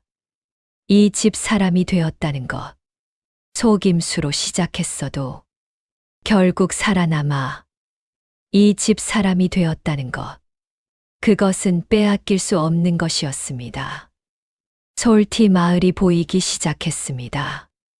마을 어귀에서 사람들이 세 사람을 기다리고 있었습니다. 임씨 영감이 큰 소리로 외쳤습니다. 원님이 잡혔소. 땅 문서가 감사한테 전달됐소. 우리 땅 돌아온다. 마을이 들끓었습니다. 여기저기서 함성이 났습니다. 울음이 섞인 함성이었습니다. 복례는 그 안에서 조용히 서 있었습니다. 한석이 옆에 섰습니다. 이제 귀머거리 바보. 행세를 안 해도 되겠소. 복례가 말했습니다. 다행입니다. 왜요? 귀먹은 척하는 사람 옆에서 혼자 말하기가 힘들었습니다. 한석이 소리내어 웃었습니다. 그 웃음이 환했습니다. 복례는 그 웃음을 바라보다 고개를 돌렸습니다. 볼이 조금 뜨거워졌습니다. 그날 저녁 집으로 돌아온 세 사람은 오랜만에 함께 상을 받았습니다. 최 씨가 직접 밥을 지었습니다. 된장찌개가 없었지만 상이 넉넉했습니다. 한석이 어머니에게 술을 따랐습니다. 어머니 뭐냐 고맙습니다. 최 씨가 술잔을 받으며 말했습니다. 아비가 남긴 것을 지켰다. 그것으로 됐다. 복례는 밥을 먹으면서 그 말을 들었습니다. 아비가 남긴 것을 지켰다. 그것이 이 집이 몇 년간 버텨온 이유였습니다. 저녁을 먹고 복례가 상을 치우는데 최 씨가 말했습니다. 복례야 예. 어머니 고생했다. 그것이 전부였습니다. 그러나 복례는 글쎄 글자를 듣는 순간 손에 들고 있던 그릇을 내려놓고 싶었습니다. 눈이 뜨거워졌습니다. 아닙니다. 어머니 복례는 부엌으로 들어갔습니다. 아궁이 앞에 쪼그려 앉아서 잠깐 눈을 감았습니다. 눈에서 뭔가가 흘렀습니다. 복례는 손등으로 닦았습니다. 뒤란 감나무가 떠올랐습니다. 가을이면 붉은 감이 열리지만 자신에게는 돌아오지 않던 그 감나무, 이 집 뒤란에도 감나무가 있을 것입니다. 이제는 달랐습니다. 그날 밤이 깊었을 때 복례는 마루에 앉아 하늘을 올려다보았습니다. 별이 많은 밤이었습니다. 갈 때는 달이 없는 밤이었는데 돌아오니 별이 가득한 밤이었습니다. 한석이 마루로 나왔습니다. 복례 옆에 앉았습니다. 잠이 안 오? 많은 생각이 들겠지요. 둘은 한동안 별을 보았습니다. 말이 없었습니다. 한석이 말했습니다. 당신한테 하고 싶은 말이 있소. 말씀하십시오. 신방에서 처음 만났을 때 당신이 갈 곳이 없다고 했소. 그 말이 오래 남았소. 복례는 아무 말도 하지 않았습니다. 이제는 갈 곳이 있소. 복례가 고개를 들어 하늘을 바라보았습니다. 별이 흘렀습니다. 있습니다. 어디요? 여기입니다. 한석이 복례를 바라보았습니다. 복례는 하늘을 보고 있었습니다. 이 집이요? 이 집 사람들이요. 한석이 조용히 고개를 끄덕였습니다. 그리고 아무 말도 하지 않았습니다. 그 침묵이 어색하지 않았습니다. 오히려 그 침묵 안에 모든 것이 담겨 있는 것 같았습니다. 새벽바람이 마루를 스쳤습니다. 복례가 옷자락을 여몄습니다. 한석이 말했습니다. 춥소. 아닙니다. 들어가오. 조금 더 있다 들어가겠습니다. 그럼 나도 있겠소. 복례는 한석을 보았다가 다시 하늘을 보았습니다. 볼에 보조개가 패었습니다. 그것은 웃음이었습니다. 감나무골에서 여기까지 오래간만에 그냥 웃었습니다. 그로부터 여러 해가 흘렀습니다. 감사의 보고를 받은 나라에서 원님의 죄를 다스렸습니다. 빼앗긴 땅은 차례로 주인에게 돌아갔습니다. 임씨 영감은 다시 논에서 일했고 방앗간 노씨는 방앗간을 새로 고쳤습니다. 솔티 마을 사람들은 이 일을 오래 기억했습니다. 최씨 집 며느리 복례가 귀머거리 바보 신랑 옆에서 용감하게 싸웠다는 이야기. 최씨는 며느리에게 아직도 매서웠습니다. 그러나 된장찌개가 맛이 없으면 말을 했고 맛이 있어도 말을 했습니다. 아무 말 없이 먹는 날이 없었습니다. 그것이 칭찬인지 야단인지 복례는 이제 구별할 줄 알았습니다. 한석은 더 이상 귀머거리 바보 행세를 하지 않았습니다. 마을 사람들과 말을 하고 웃고 이야기를 나눴습니다. 그 모습이 복례에게는 여전히 조금 낯설었습니다. 그러나 낯선 것이 나쁜 것은 아니었습니다. 어느 봄날 복례가 뒤란에서 일을 하다 하늘을 올려다보았습니다. 하얀 구름이 흘렀습니다. 아버지 생각이 났습니다. 고개를 돌리던 아버지. 그 뒤로 소식이 없었습니다. 복례는 잠시 그 생각 안에 있다가 다시 손을 움직였습니다. 용서했다는 것은 아니었습니다. 그냥 오래 아파하는 것보다 지금 이 마당이 더 넓었습니다. 한석이 뒤란으로 나왔습니다. 뭘 그렇게 보고 있소? 하늘이요. 하늘에 뭐가 있소? 구름이요. 한석이 복례 옆에서 하늘을 올려다보았습니다. 구름이 많은 날은 비가 올 수도 있소. 알고 있습니다. 들어가는 것이 낫지 않겠소? 귀머거리 행세를 그만뒀더니 말이 많아졌습니다. 한석이 잠시 멈추었다 말했습니다. 당신도 말이 많아졌소. 복례가 웃었습니다. 소리내어. 환하게 한석도 웃었습니다. 뒤란 대추나무가 바람에 흔들렸습니다. 새잎이 돋아나기 시작하고 있었습니다. 사람의 가치는 태어남이 아니라 살아감에 있습니다. 복례는 갈 곳 없이 쫓기듯 시작했지만 스스로 살아남았고 스스로 집 사람이 되었습니다. 서름이 뿌리가 되고 배신이 거름이 되어 그 위에 새 봄이 왔습니다. 다음 영상을 빠르게 만나보시려면 좋아요와 구독을 눌러주세요.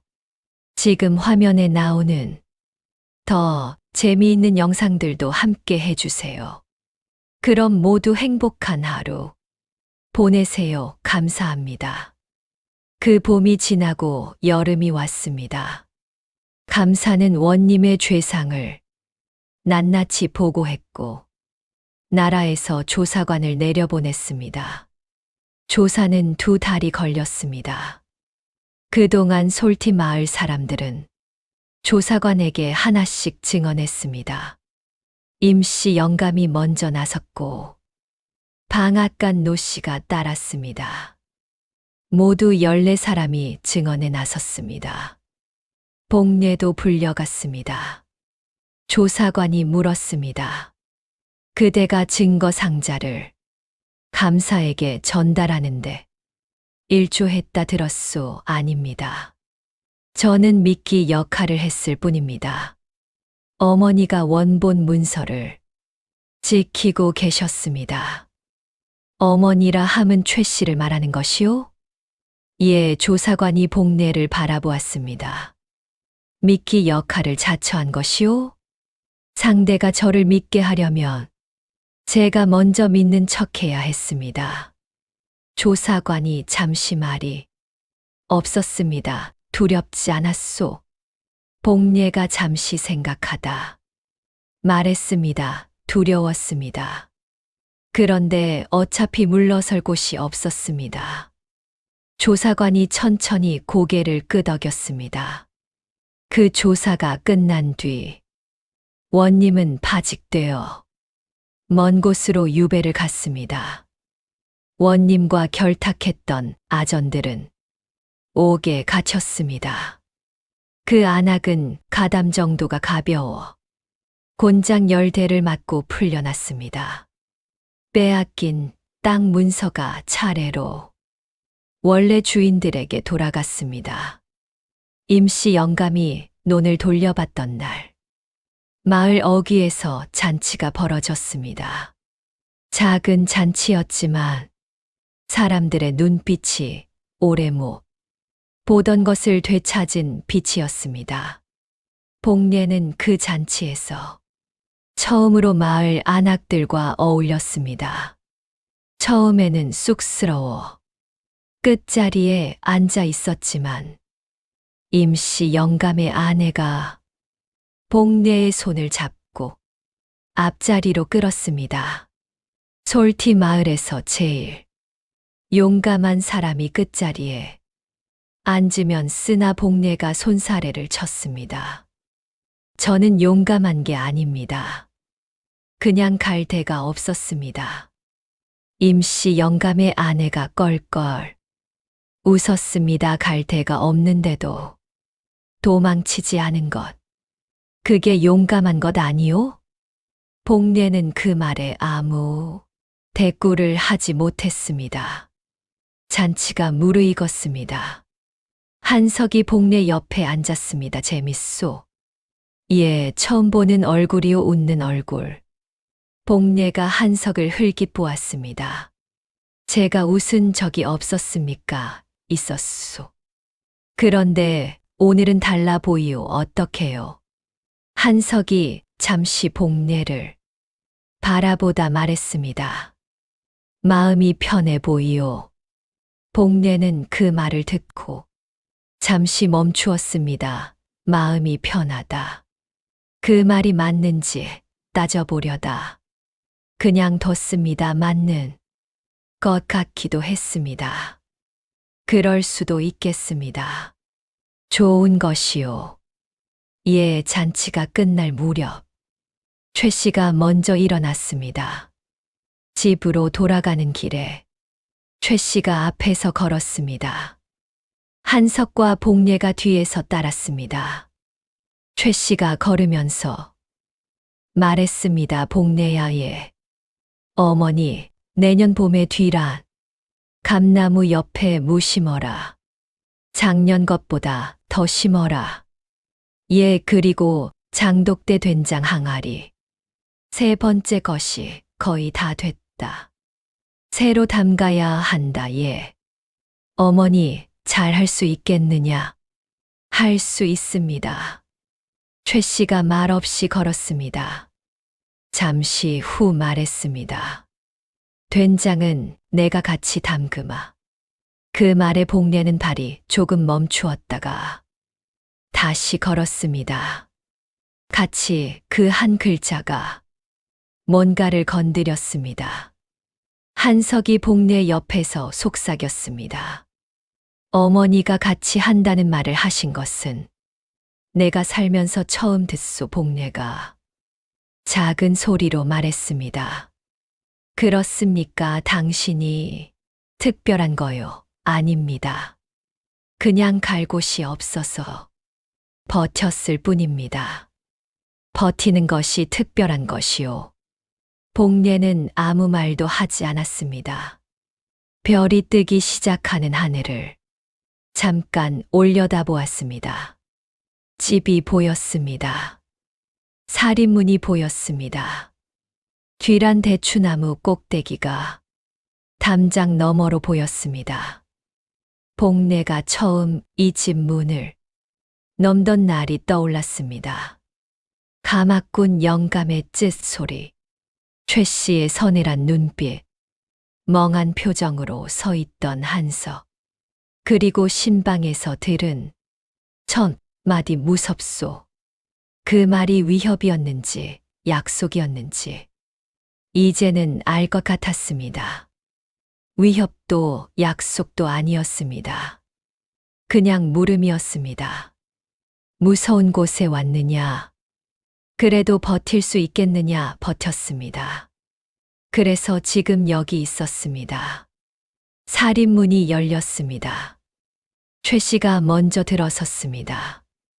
한석이 그 뒤를 따랐습니다. 복내가 마지막으로 들어서며 뒤를 한번 돌아보았습니다. 솔티 마을의 밤이 조용했습니다. 멀리서 개 한 마리가 짖다가 멈추었습니다. 달이 막 떠오르고 있었습니다. 복내가 살인문을 닫았습니다. 가을이 왔습니다. 뒤란 대추나무에 붉은 대추가 주렁주렁 매달렸습니다. 복내는 광주리를 들고 대추를 땄습니다. 최 씨가 마루에 앉아 바느질을 하다 말했습니다. 대추 한 줌은 따로 두어라. 이웃 임씨 영감 갖다 드려야지. 예. 어머니. 복내가 대추를 따면서 생각했습니다. 1년 전 이 뒤란에 처음 나왔을 때 대추나무가 있는지도 몰랐습니다. 지금은 이 나무의 대추가 몇 개쯤 달리는지, 어느 가지가 더 잘 열리는지 알았습니다. 이것이 집사람이 된다는 것이구나 싶었습니다. 한석이 뒤란으로 나왔습니다. 다 땄소. 거의 다요. 한석이 광주리를 받아들었습니다. 무겁지 않소. 무겁지 않습니다. 그래도 내가 들겠소. 복내가 광주리를 놓지 않으며 말했습니다. 저도 들 수 있습니다. 그래서 내가 못 드는 것도 아닌데. 복내가 한석을 보았습니다. 한석이 복내를 보았습니다. 복내가 광주리를 놓았습니다. 가져가십시오. 한석이 광주리를 들고 마당으로 나갔습니다. 복내가 그 뒤를 따르다 멈추었습니다. 감나무골 대추나무가 생각났습니다. 가을마다 붉은 열매가 달렸지만 자신에게 돌아오는 것은 없었던 그 나무는 지금도 그 마당에 있을 것입니다. 아버지도 계모도 언니도 그 나무 아래에 있겠지요. 복내는 가을 하늘을 올려다보았습니다. 높고 맑았습니다. 언젠가 한 번은 다녀와야 할지도 모른다는 생각이 들었습니다. 용서 때문이 아니라 그냥 한 번쯤은, 그것은 아직 먼 이야기였지만 떠올릴 수 있다는 것 자체가 달라진 것이었습니다. 최 씨가 마루에서 말했습니다. 복내야 된장. 항아리 세 번째 것 들여다봐라. 이건나 아니건나 예. 어머니 복내가 장독대로 향했습니다. 세 번째 항아리 뚜껑을 열었습니다. 구수한 냄새가 올라왔습니다. 잘 익은 냄새였습니다. 복내가 말했습니다. 어머니, 다 익었습니다. 잘 됐구나. 내일 같이 보자. 같이 또 그 말이었습니다. 복내는 항아리 뚜껑을 닫으면서 생각했습니다. 서름으로 시작한 길이었습니다. 배신으로 채워진 길이었습니다. 그런데 그 길 끝에 이것이 있었습니다. 같이 된장을 담그는 시어머니, 광주리를 들어주는 남편 이름을 불러주는 사람들. 갈 곳이 없어 온 집이었는데 지금은 가장 가고 싶은 곳이 되어 있었습니다. 솔티 마을에는 이 이야기가 오래 전해졌습니다. 귀머거리 바보 신랑에게 대신 시집간 둘째 딸이 신방 첫날 밤 신랑의 목소리를 들었다는 이야기. 그리고 서름을 이기고 용감하게 살아남은 복내의 이야기. 사람의 가치는 태어남이 아니라 살아감에 있습니다. 도망칠 곳도 없고 기댈 사람도 없어도 두 발로 서서 버텨낸 자리에 진짜 집이 생기는 법입니다. 다음 영상을 빠르게 만나보시려면 좋아요와 구독을 눌러주세요. 지금 화면에 나오는 더 재미있는 영상들도 함께 해주세요. 그럼 모두 행복한 하루 보내세요. 감사합니다.